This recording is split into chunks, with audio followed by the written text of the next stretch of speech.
Ini buku catatan siapa? Catatan amal. Di mana dia kerja? Di rumah sakit. Waktu buku catatan dia diangkat, dia sedang apa tadi? Main game online. Pasti bukan rumah sakit Awal Bros, rumah sakit yang lain.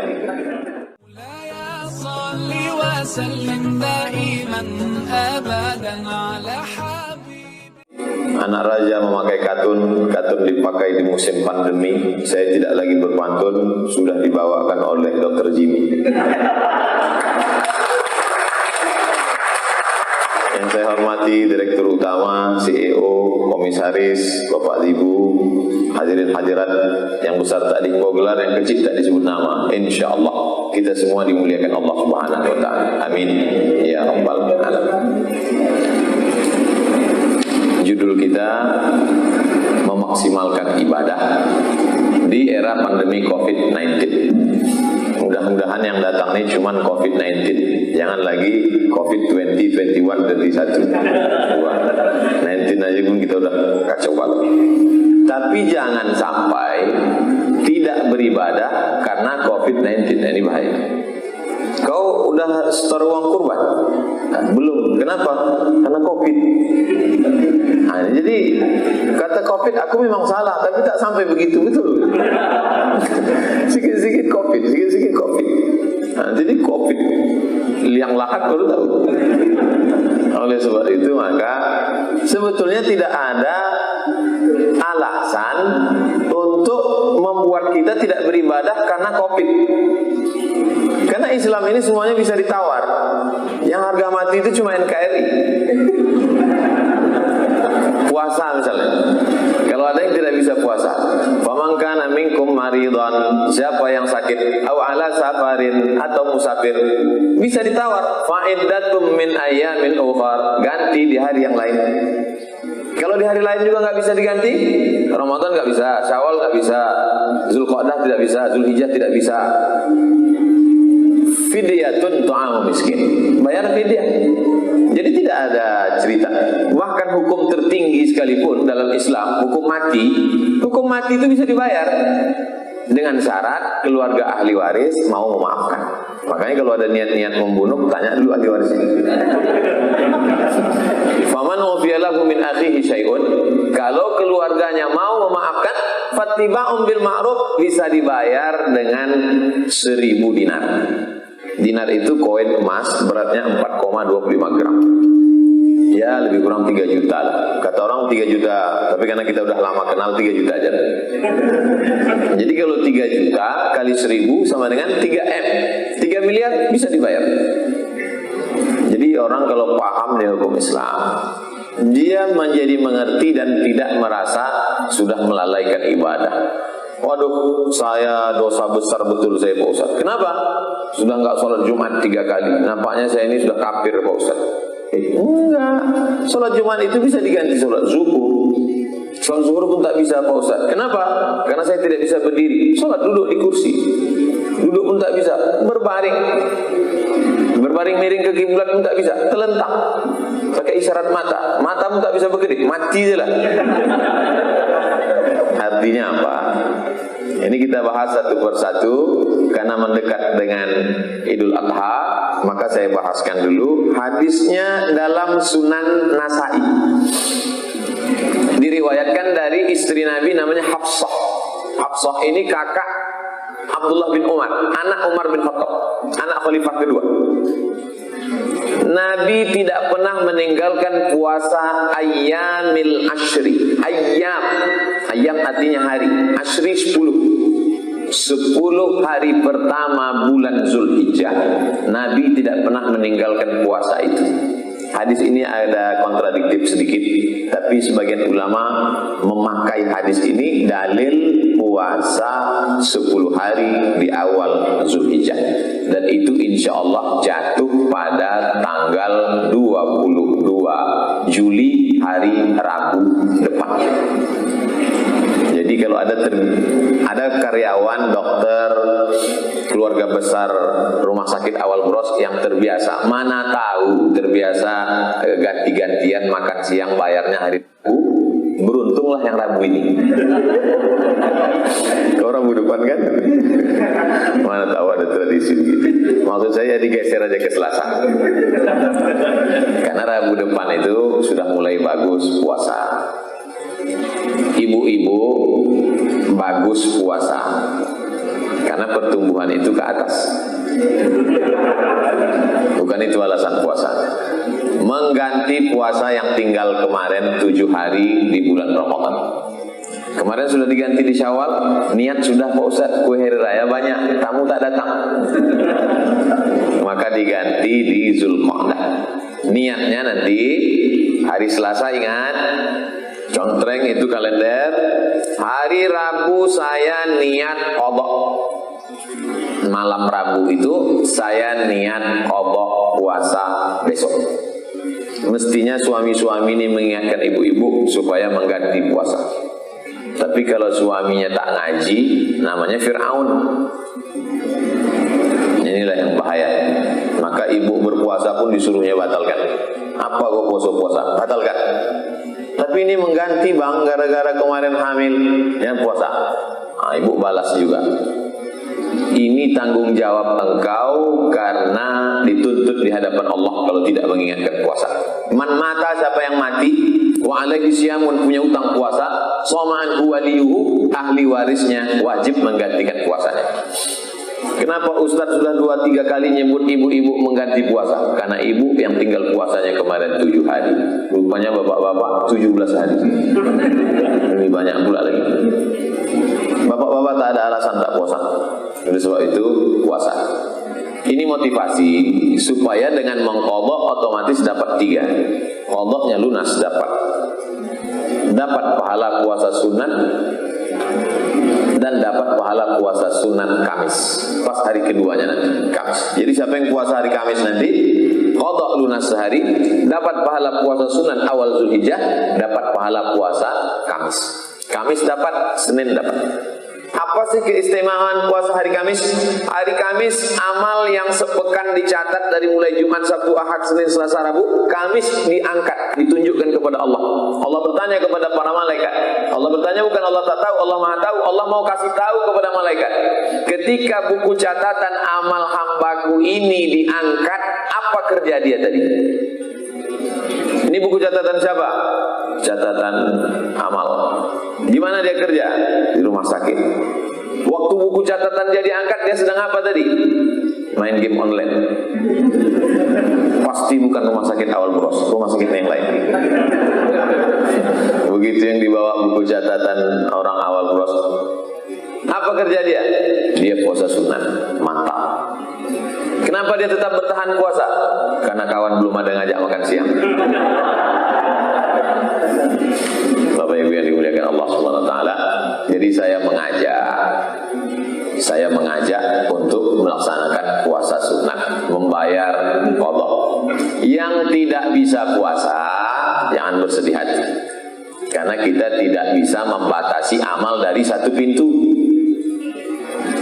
Jangan batasi pintu kebaikan hanya pada puasa saja, karena pintu surga banyak. Ini juga alasan nanti kalau ada kawan, kok kenapa tak pernah puasa? Aku lihat, aku masuk dari pintu yang lain. Jadi jangan batasi pintu surga itu puasa aja. Udkhulu min abwabin mutafarriqah. Masuklah dari pintu-pintu yang banyak. Ada kawan kita tak pernah puasa sunat, tapi sering membayarkan orang makan. Berarti dia masuk surga dari pintu sedekah.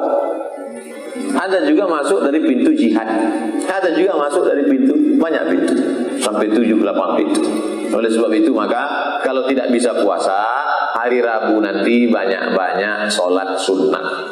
Sholat sunat duha, sholat sunat tahajud, sholat sunat witir, sholat sunat qabliyah, sholat sunat ba'diyah, sholat sunat tasbih, sholat sunat hajat, sholat sunat taubat, sholat sunat wudu.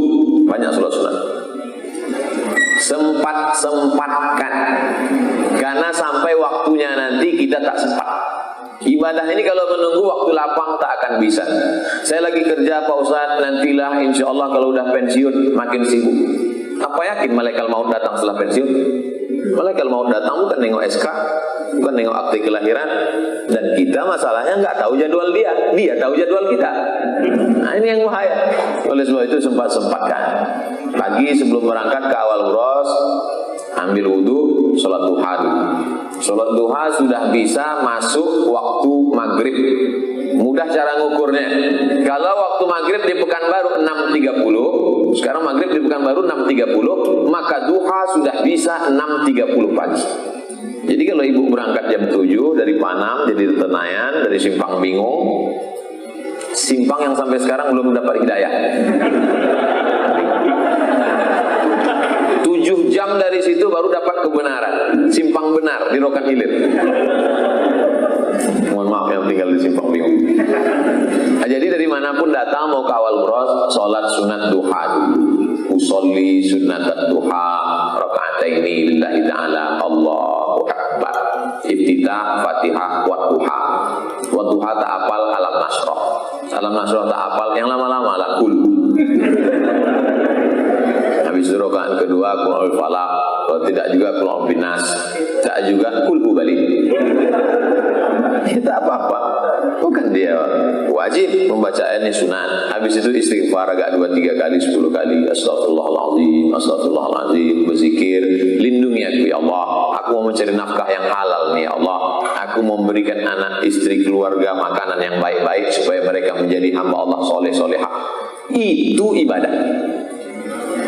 Memaksimalkan ibadah. Baca Quran ibadah, zikir ibadah, selawat ibadah, bekerja dari pagi sampai petang sampai siang, yang mengamankan, yang berada di parkir, yang ada di basement, yang ada di atas, semua bernilai ibadah. Tapi bukan ibadah, ini mesti dibedakan. Ada yang ibadah, sholat ibadah, sedekah ibadah, baca Quran ibadah, zikir ibadah, kurban ibadah. Tapi ada bernilai ibadah. Jangan nanti karena saya katakan bekerja ini ibadah, pas nanti azan zuhur, hayya 'alas shalah, kau tak sholat. Ini ibadah.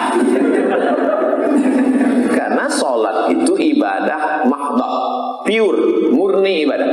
Sedangkan perilaku, perbuatan, tindak tanduk kita ini adalah perbuatan yang bernilai ibadah. Maka kata Syekh Muhammad Al-Ghazali, membangun masjid dengan membangun pabrik sama pentingnya.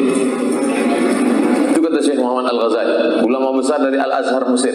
Membangun masjid ibadah, membangun pabrik bernilai ibadah. Karena membangkitkan etos kerja umat, menyelamatkan umat dari kemiskinan. Membangun masjid ibadah, membangun rumah sakit juga ibadah. Bangga kita sebagai umat Islam. Siapa itu? Punya orang Islam. Ada kebanggaan yang luar biasa. Itu bukan cerita masalah rasis, bukan masalah fasis, bukan anti suku perbedaan agama. Kita menjaga kebinekaan. Tapi sebagai seorang Muslim, saya bangga ketika ditanya orang, Ustaz dari mana? Dari Pekanbaru. Oh, rumah sakit Awal Bros tahu? Oh tahu. Saya pernah Ustaz ke sana. Nah, adalah beberapa kali. Sekarang baru sah nampak fotonya udah. Bapak Ibu yang dimuliakan Allah Subhanahu wa taala. Jadi kita mesti berpikir universal, tidak lagi parsial, berpikir global, tidak lagi terkurung kata dalam tempurung. Kata aja sekarang udah keluar dari tempurung. Masa kita jadi kata masuk ke tempurung? Oleh sebab itu kita berpikir lebar dan luas. Lalu kemudian dari tanggal 1 sampai tanggal 8 nanti insya Allah, hari Rabu, Kamis, Jumat, Sabtu, Ahad, Senin, Selasa, Rabu. Habis selesai puasa qadha ibu bapak. Kamisnya tanggal 9 jangan sampai tidak puasa. Karena tanggal 9 itu namanya puasa Arafah. Yukaffirus sanatal madiyata wal baqiyata. Mengampunkan dosa setahun yang lalu dan setahun yang akan datang. Pandemi COVID-19 tidak menghalangi puasa. Apa hubungan urusan pandemi dengan puasa? Kau nggak puasa sunat Arafah? Enggak. Kenapa? Aku tak tahan nengok maskernya. Asal pakai maskernya mau buka aja bawaannya. Apa hubungannya? Aku tak tahan nengok masker warna hijau ini, nampak macam kulit semangka. Tak ada hubungan. Oleh sebab itu maka maksimalkan ibadah, tingkatkan ibadah. Justru dengan pandemi ini orang semakin tersadarkan. Selama ini kita sudah sibuk menjadi masyarakat yang konsumtif, konsumeristik, masyarakat yang materialistik, menganggap bahwa dunia inilah segalanya. Datang COVID, tersadarkan, ternyata adidaya tak berdaya. Ternyata materi tak bisa menolong.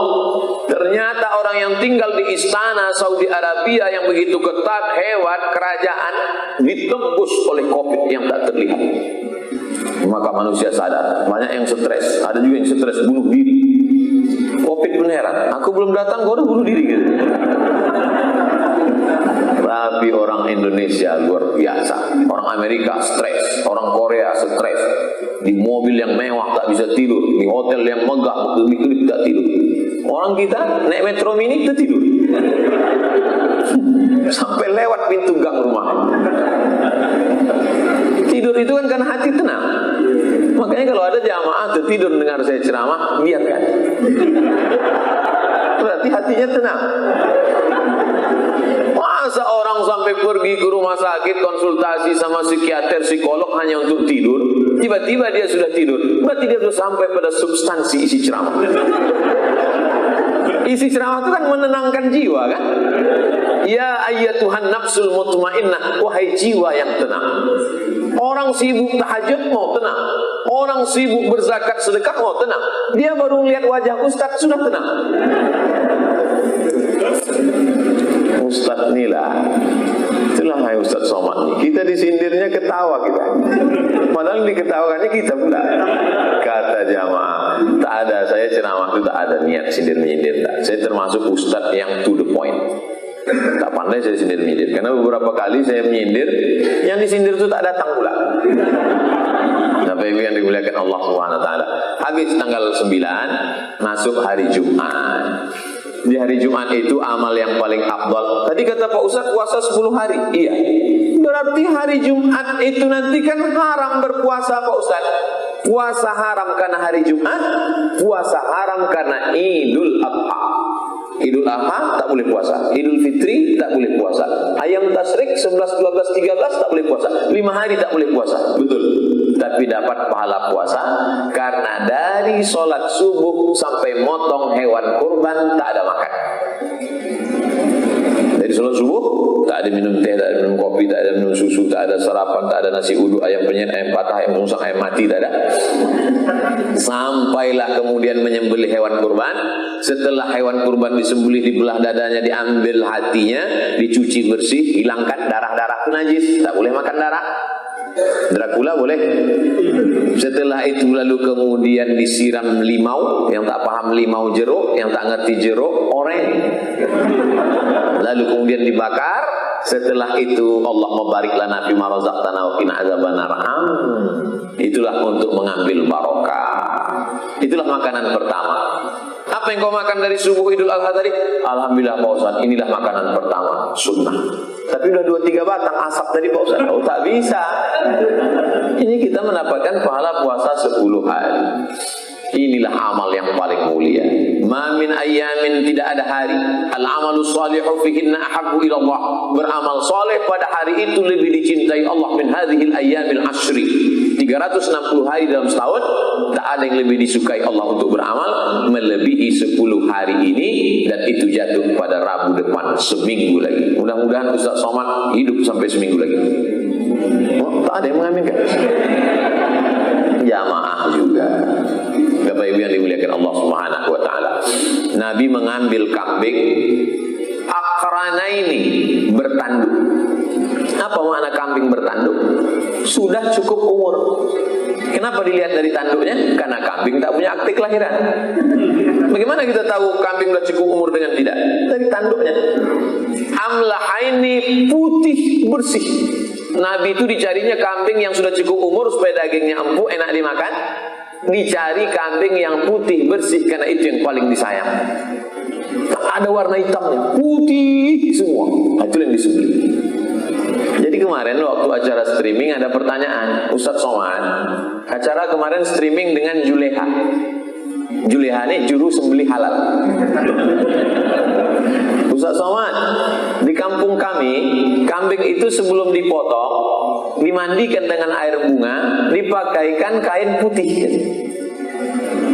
Oh, berarti kampung Anda orangnya dinamis. Tak ada kambing putih, dibalutnya pakai kain putih. Yang aslinya kambing paling putih, paling suka, paling suci, paling bersih. Ini simbol menunjukkan kalau yang paling kita suka kambing warna putih, kenapa kita menodai diri kita dengan dosa yang hitam? Kalau kita disuruh ikut Nabi mencari kambing putih, kenapa kita suka mencari kambing? Oleh sebab itu carilah kambing putih. Tapi masalah warna ini tidak wajib, tidak rukun, tidak syarat. Jangan dijadikan pula alasan. Sekarang ini banyak orang sedang mencari alasan. Kenapa kok nggak kurban? Belum ketemu kambing putih. Kambing abu-abu, tidak apa. Jadi ada rukun, ada syarat, ada wajib. Kambing warna putih bukan suruh, bukan rukun, bukan syarat, bukan wajib. Tapi kambing cukup umur, syarat. Kalau tak cukup umur, dagingnya belendir, tak enak dimakan. Motong sendiri terkait dengan pandemi, tak bisa motong sendiri. Bukan rukun, bukan syarat, bukan wajib. Serahkan. Tausiah saya hari ini kerjasama Rumah Sakit Awal Bros dengan tabung wakaf umat. Saya setengah jam. Nanti ada pertanyaan-pertanyaan, minta tolong tulis di kertas atau nanti teknisnya terserah. Lalu kemudian sebelum saya jawab pertanyaan, Ketua Yayasan Tabung Wakaf Umat Ustadz Al-Nobdinar LC, sahabat saya di Mesir, alumni Azhar, akan presentasi tentang tabung wakaf umat karena mereka ini membawa kambing-kambing ke suku pedalaman. Yang selalu saya datang naik sampan 5 jam ke dalam itu kambing itu akan dibawa ke dalam nanti. Itulah kambing yang naik sampan sebelum dipotong. Bayangkan itu. Nah itu sudah ada berapa kemarin 70-an sekian yang ikut. Nah, lalu kemudian ada beberapa program. Intinya ibadah inilah yang akan menguatkan kita. Kalau ibadahnya kuat, hatinya tenang, imannya mantap, imunnya naik, Pak Dokter terselamatkan, terbantu. Karena ujung tombak perjuangan ini adalah Pak Dokter, Bu Dokter, Ibu Bidan, Ibu Perawat. Ini ujung tombak, demper paling depan. Kalau tabrakan ini yang remuk duluan.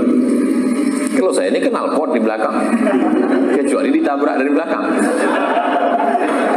Oleh sebab itu maka mereka ini ujung tombak. Sudah berapa dokter yang meninggal dunia?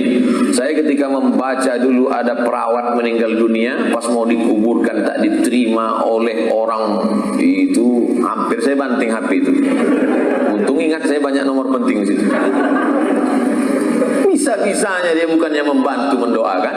Saya tak menguasai bidang medis ini, lewat ceramah. Lalu saya katakan, jangan berkumpul beramai-ramai, jangan paksakan ke masjid. Kalau Anda di zona hitam, zona merah, maka sholat idnya di rumah saja. Sholat id sendiri tanpa khutbah sah, berdua sah. Tapi kalau ada 3 makmum, 1 imam pakai khutbah, khutbah pendek singkat saja. Alhamdulillah, salawat, ayat, fatihah, ayat, salawat, doa, wasiat takwa. Alhamdulillah, salawat, ayat, wasiat takwa, doa. Selesai khutbah. Takbir 9 kali di khutbah pertama, takbir 7 di khutbah kedua. Mana tahu Bapak Ibu termasuk zona merah, zona hitam yang tak bisa. Makmum ada 3. Langsung jadi khotib. Allahu Akbar, Allahu Akbar, Allahu Akbar, Allahu Akbar, Allahu Akbar, Allahu Akbar, Allahu Akbar, Allahu Akbar, Allahu Akbar. Tanya sama anaknya, Papa kok cepat-cepat kali? Gak tahu kau ini khotib grogi. Alhamdulillah. Allahumma salli ala sayyidina Muhammad wa ala ali sayyidina Muhammad. Ya ayyuhalladzina amanu taqullah. Usikum wa nafsi bitaqwallah. Allahumma firil muslimina wal muslimat. Cukup rukun khutbah. Duduk sebentar, tegak lagi. Allahu Akbar, Allahu Akbar, Allahu Akbar. Allahu Akbar, Allahu Akbar, Allahu Akbar. Allahu Akbar kabira. Walhamdulillahi katsira. Wa subhanallahi bukratan wa asila. Wajjahtu wajhiya. Tak perlu sampai situ. Itu iftitah. Alhamdulillah. Allahumma salli ala sayyidina Muhammad wa ala ali Muhammad.